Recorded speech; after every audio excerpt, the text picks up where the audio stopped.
Hiya, welcome back to the channel. So in this video, we have a box. And inside the box, we have what appears to be another box. So let's take that box out there. And, well, it's a car stereo.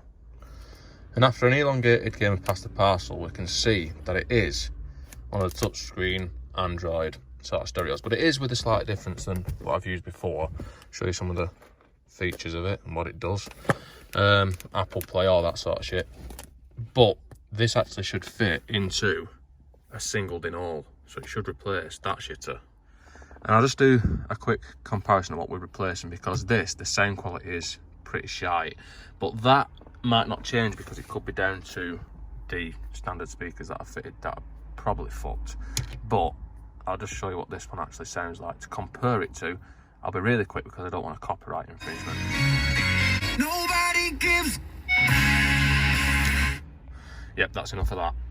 So yeah, I don't know if that picks up on camera, but the sound quality out of that isn't very good. But like I said, that might not improve because the speakers on the car might not be very good. Now let's get on with fitting the shitter, which I'm hoping is going to be nice and simple. Now this is really nice and securely installed.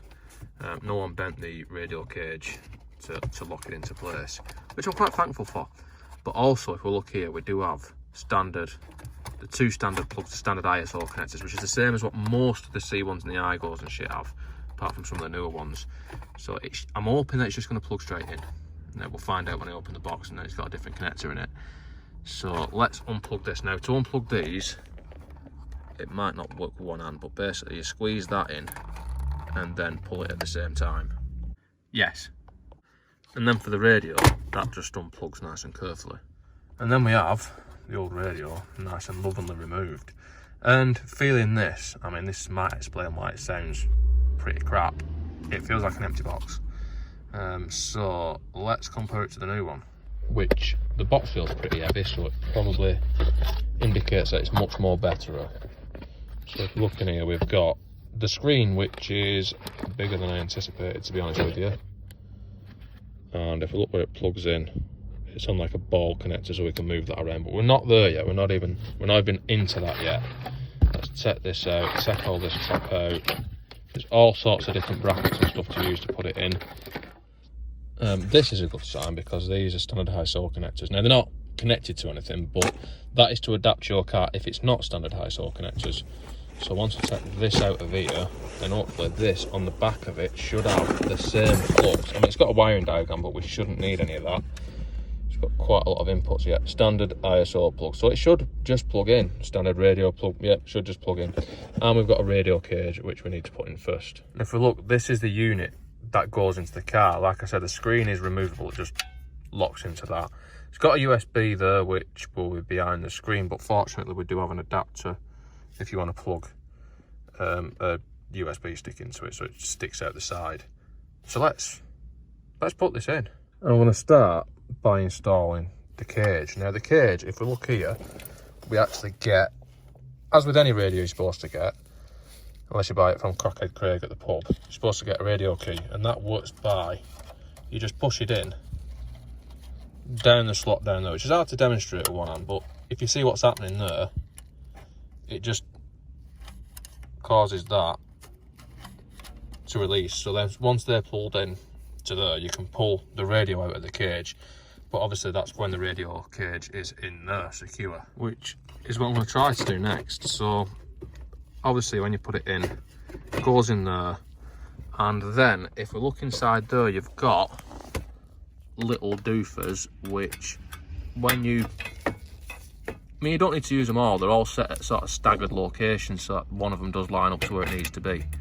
But when you push these down, if you notice the shape of them, if you look at the shape of them, there will be one that fits against your dashboard, like, well, something like that. And now that's in, next thing I'm going to do is I'm going to plug in the radio, because if we look here, and this is a problem on a lot of cars, you might have to swap the positives over. Now you've got a thick blue and a thin blue on this one, but they could be different colours.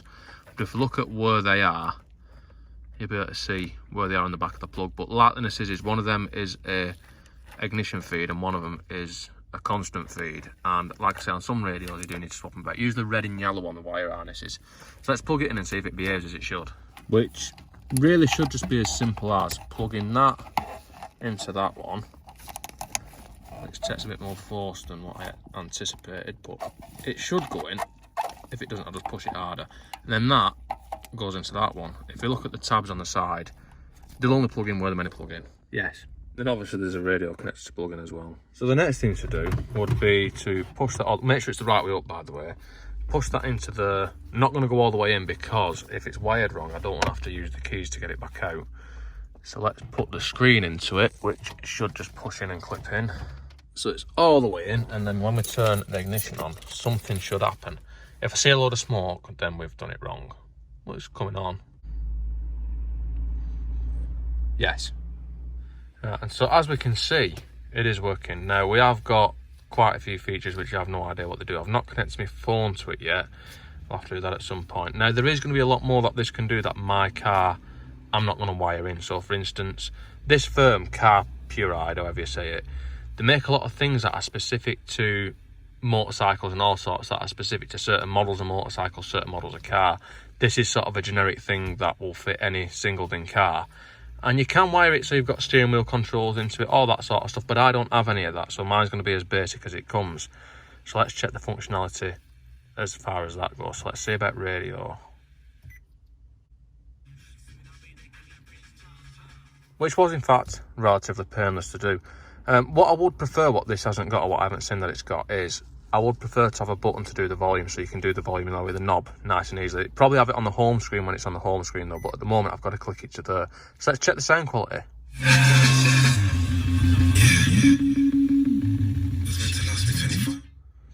It's definitely no worse than it was before. I'll give you a verdict on it when I've listened to it properly for a bit. And anyway, like I said, the actual functionality of it, it seems a lot less. I have had one of these units before in the C1 and I fitted it a long time ago, and to be honest I got rid of it. I give it away to someone on the groups because I fitted a single DIN standard stereo because I got annoyed with it, how slow and glitchy it was. So far this seems to be a lot faster than that one was, and the screen seems to be a lot nicer as well. It seems to be a lot better quality than what that one was, in all honesty. But I will let you know anything that I find out about it. Anything that I find about it since I've made the video and released the video. If there's anything that I find that annoys me or anything I like about it, I'll put it in the description or in a pinned comment or something. Anyway, let's go through a bit more stuff of what it does. And I did just have a quick listen to it off camera, and it does actually sound a lot better than, a lot louder than what the one I've taken out is actually. Like I say, it's never going to be perfect with these speakers that are in this, but it is a lot better than it was. So anyway, you can adjust all that shit if you want to anyway. One thing I'm going to do is I'm going to turn that off there because that is quite annoying.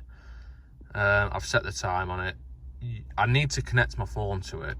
I mean, I don't know, you know, got to do it on Wi-Fi. I think you can do it on Bluetooth as well, I'm assuming. I'm sure you'll be able to do it on Bluetooth. I'm sure it's got Bluetooth. Of course it's got Bluetooth. And then as soon as I connected it, it asked me if I wanted to use CarPlay, which I clicked yes on.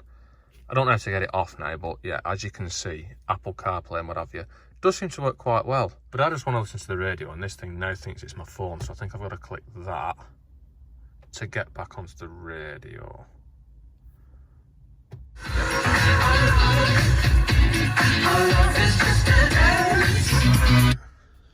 Right, so that's enough of that. So yeah, it seems to work quite well. But in all honesty, I'm not a huge fan of the CarPlay, so I've just connected it. Well, I've disabled that on my phone. I'll just play it this way instead.